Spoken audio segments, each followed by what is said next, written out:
Deltia, why did you name your character Two Beams? This is why! One beam. We're not done yet. Two beams. Welcome, I am Deltia from DeltiasGaming.com. Back with Omega. It is live, it is real, and it is amazing. My favorite and most powerful DPS to date. And I'm going to show you how to do it in this video. So let's talk about everything there is to Omega. How'd you like the new intro? I thought it was pretty cool. Making people want to play Templars from now on after you've just rolled new DKs. Okay, gonna talk about skills first. Flexibility and a lot of different things you can do with the skills. First off, the most powerful DPS ability as an ultimate in the game, in my opinion right now, is Shooting Star. So that's what I use on my bar for single target. You'll notice I have two swords for single target. We're going to get to that. But essentially, Shooting Star, going to call down a comment. It's going to hit like a truck. It's also going to give you ultimate for each enemy you hit and do damage over time. Flame damage. I'm a Dunmer. That's good. So it's going to do flame damage for a while. It's kind of like the Dragonite standard for everyone. It's really, really amazing game changer. Also, a lot of people don't factor in that putting this bar gives you some sustain and more magic due to the Mage's Guild passives here. So, I really recommend this. This is my single target bar. Now, you'll notice when I'm on my staff bar, I have 2100 spell damage, 2500 spell damage on my dual swords bar. Now, when we use a spell power potion, I'm at 3050. Utterly amazing. Anomaly, Nugget Nation Guildie was kind enough to tell me about this, and I did a video on it already. So double swords right now is the most spell power in game. There's another good reason to use it with this particular build, is I don't have to use animation canceling. If you want a build that does not require super complex animation canceling, this is it. Super simple. We're going to have two abilities on our bars at all times. Inner Light, Mage's Guild ability for crit, and then Structured Entropy, Mage's Guild ability for spell damage. And it also gives you max health. More health, more magic we can dump into. Both are great.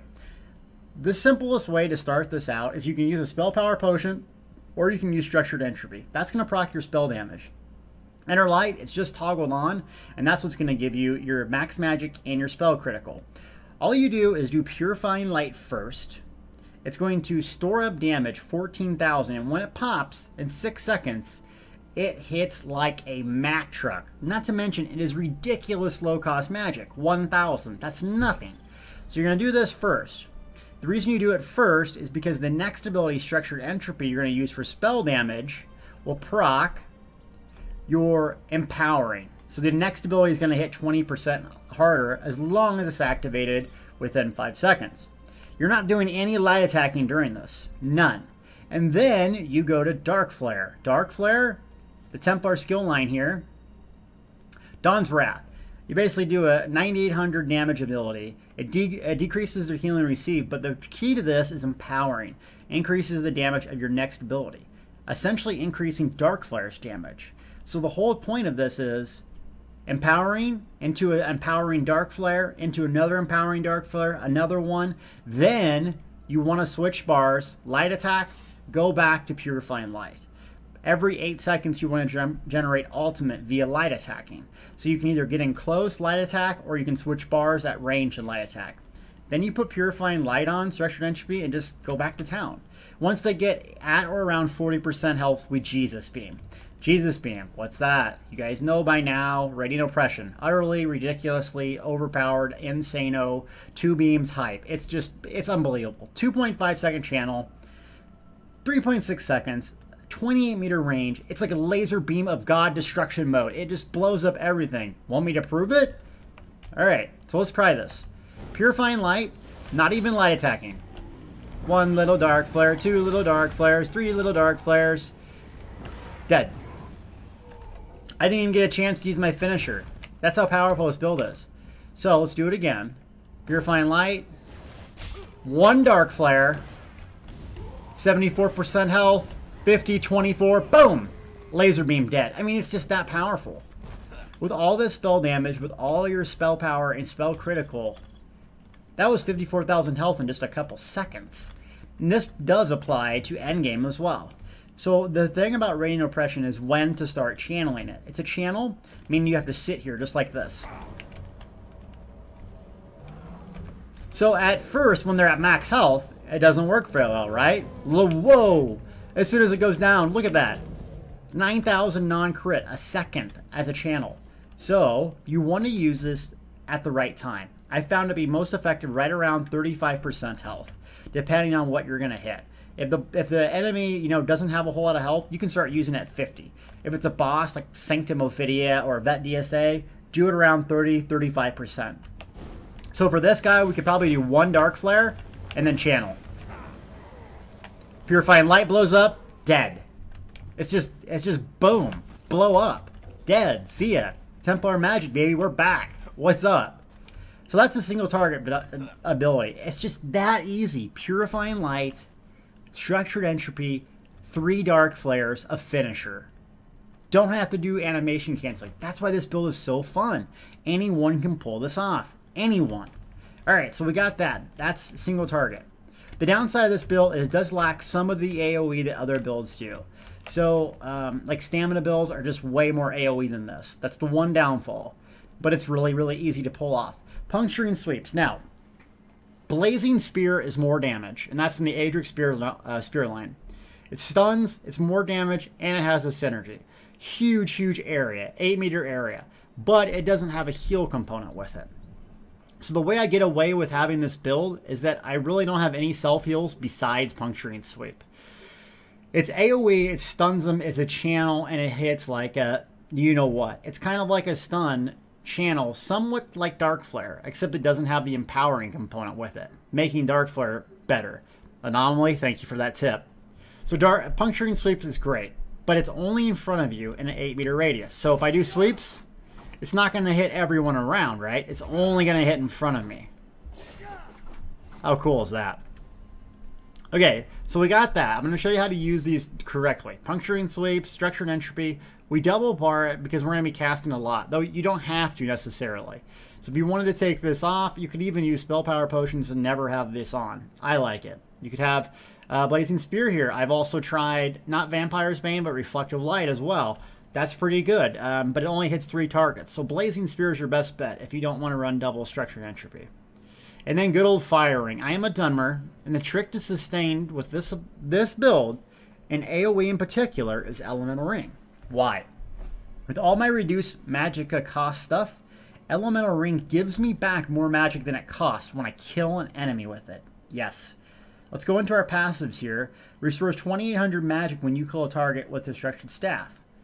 And I only cost 1,800 magic. What the F? So even only with 850 magic recovery, I never run out of magic. So let me show you just how powerful this is. Let's get it. Ooh, look at that. Panther? Panther shot! Yeah. I don't know what I'm going to call him yet. Little nugget. Black nugget.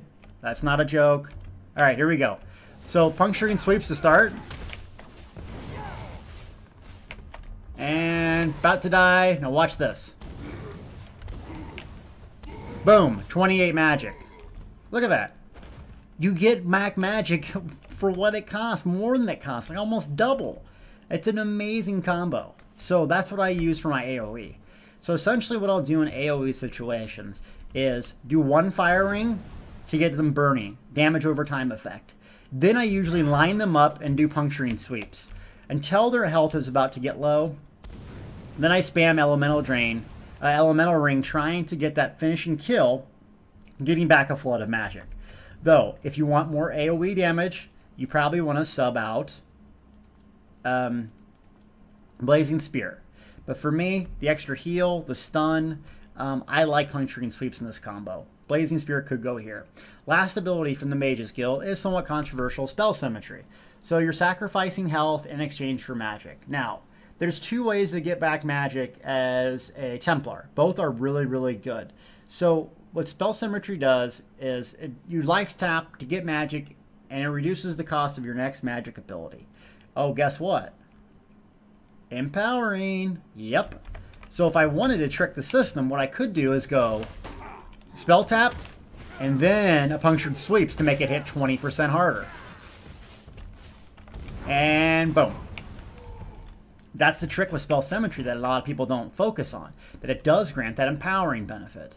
So also structured entropy, you know, it takes your health away, and you can't heal yourself for 4 seconds. In Vet Dragonstar Arena, this isn't a problem, because usually you're going to run with a Repentance Templar.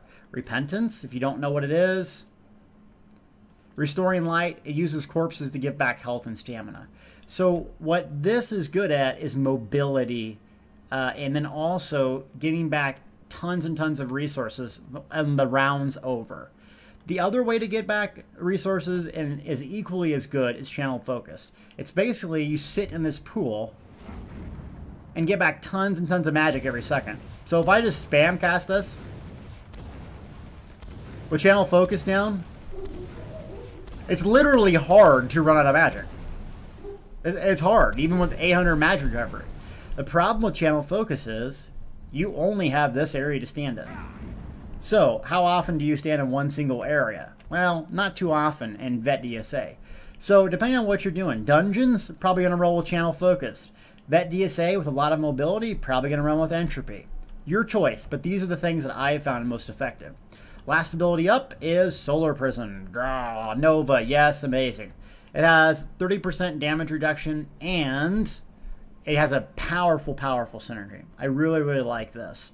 Though, if you really wanted to trick the system out, you could go Alliance War and then go to Barrier and then get the 2 points into magic regeneration.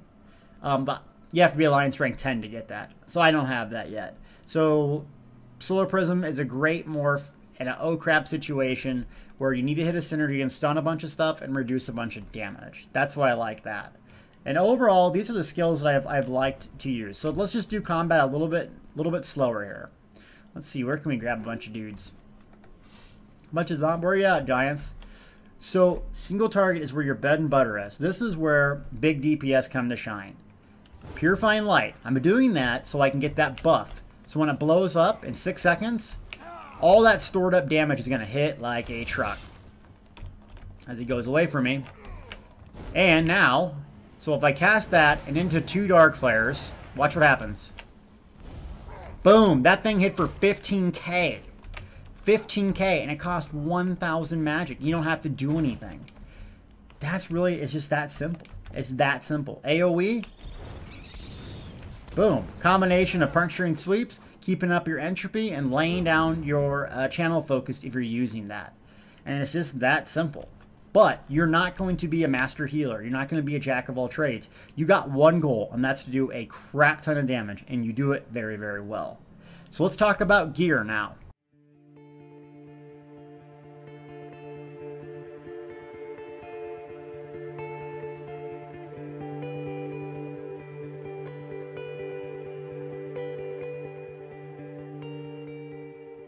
The gear that I'm wearing isn't easy to get. It's not cheap, but wow, does it work.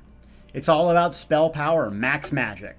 So the 2-piece set that I wear on my head and chest is Wormcolt, as this giant spawns and breathes on me with crazy giant breath. Get out of here, giant. Okay. Infused on the chest. It has a reinforced crappy trait on the helm, but it looks cool, right? To look cool is great. And this is very hard to get. You can only get it in dungeons on drops, but it's one of the only 2-piece sets in the game that has spell damage. You can also use Torg's Pact if you don't have Wormcolt. That's another 2-piece set that can use spell damage. Another 2-piece set for spell damage is Adroitness. Another very hard set to get.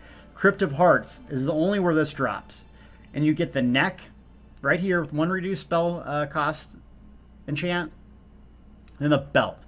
Yes, it has well fitted. We can't get around it. You just want to stack as much spell power as you can. And then 4 martial knowledge pieces. Tons of magic, tons of spell power. Pretty simple.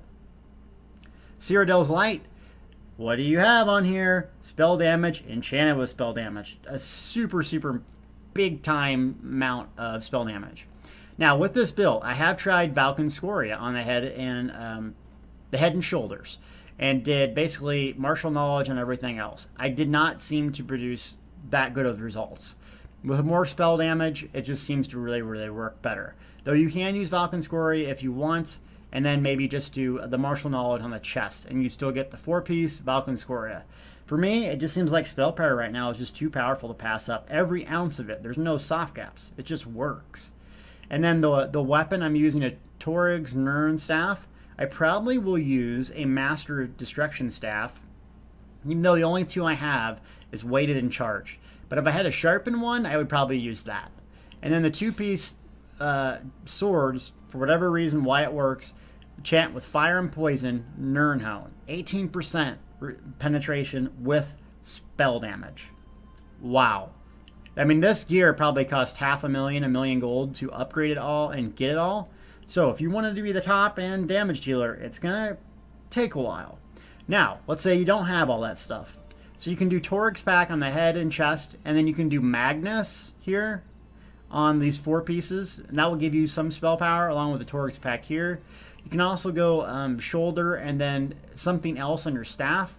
That's going to give you a decent amount of spell power. It's not going to be a ridiculous amount, but it's good enough. You could also do Eyes of Mara and Magnus as an 8-piece. That would give you a lot of magic, recovery, and spell power. So if you're going to craft and you don't have access to all that stuff, do that. While I leveled up to Veteran 14, I used a combination of Magnus and Warlock. And all the way to Veteran 14, I wore VR1 gear, and it worked just fine. So when I get a lot of questions about what should I use while leveling up, honestly, don't worry about it too much. You know, you want to get to endgame and be powerful in endgame. While you're leveling, just worry about leveling, to be completely honest. Worry about getting the skills unlocked. Worried about tuning your build and your timing down. Don't worry so much about having legendary gear at level 15, because the game will change drastically by the time you get here. Why will it change drastically? It's all about the enchant points. So let's talk about that. Champion points. I have a bajillion of these things. I'm up to 235, I think, as I talk about this right now. And that's just an astronomical amount, just because I've played so much. And leveling a VR14, you get about 70 per VR14. So in the green, there's 2 things I like to focus on, which is the Magician and then also the Arcanist. Arcanist is magic recovery, not as valuable as magic reduction, but there's soft caps, right? So if you put all 80 points into this, you might get a couple more %. Where you can come over here and kind of split it in between and get a decent percentage here. So that's kind of what I like to do in magic and stamina builds, is split in between the two. So if I was a stamina build, I'd go Mooncalf, and I would go, was it Warlord? Yeah, Warlord. But for me, split your champion points in the green between those 2 only. So I'm at 41 over here. Let's plug in 1 here. Yay! Okay, blue. It's pretty simple. So I have some in the Blessed just because I do healing on this guy. But realistically, you don't need a whole lot in Elemental Expert. I do put a couple points in here because I am a Dunmer. And so when I did Elemental Ring, it will do a lot of damage. I was trying to test out if Valkyrie Scoria went off of this. And didn't see really any big improvement. I don't know if someone might know more than I do. But realistically, you want to hit pretty high numbers in spell crit and then spell resistance. You're just trying to get that 30-point mark to get your spell crit over here. And then most of our damage comes from magic, believe it or not. So the old Thermagurge is where we want to spend most of our points. So yes, you actually go to the ritual, the physical damage tree, to pump up all your damage. Moving right along, it's pretty simple where you're going to spend a lot of points in here. You could almost put all your points in Elemental Defender. I don't know what the exact numbers are on fire damage, but I've been told you can mitigate 20. I've been told you can mitigate 25. I've been told the Dunmer mitigates half of it. I've been told the Dunmer mitigates, 3%. I honestly don't know where that lies. But you want to put a lot of points into here. Probably at least a 10% or more, since I'm a vampire. Why am I a vampire? Magic regeneration. Reason I'm a vampire, magic regeneration. So you get 10% supernatural recovery, 10% magic, 10% stamina. Also, I do a lot of PvP, and I will be coming out with the PvP video on this guy, using some types of similar abilities and sets. Speaking of which, I'm a vampire. I use the Mage's Mundus Stone, and I use Bi-Stat Food to get all of these freaky results. And I also got Vet DSA done the very first day. So, Ellen, thank you for bringing me your group. With that being said, what I want to do here with Omega is do something I've never done before, which is one build to rule them all. Yes, that's right. A DPS build for a Templar using this sign-up setup, a PvE healer build, a PvE tank build, and the icing on the cake, a PvP heavy armor mage. Oh yes. Oh yes, that's what we're going to be working on the whole week to get this thing done. So that is really the build that I've kind of talked your guys' ear off. Now I'm just going to end with a video showing you the DPS test that I did to get 19,000 single target damage. So you can kind of see what it looks like live without me rambling. Thank you so much for watching. Omega Part 1 in the books. Stay tuned. Hopefully tomorrow I will get out a healer or a tank build and then end the week with a beastly PvP build. Thanks so much for watching.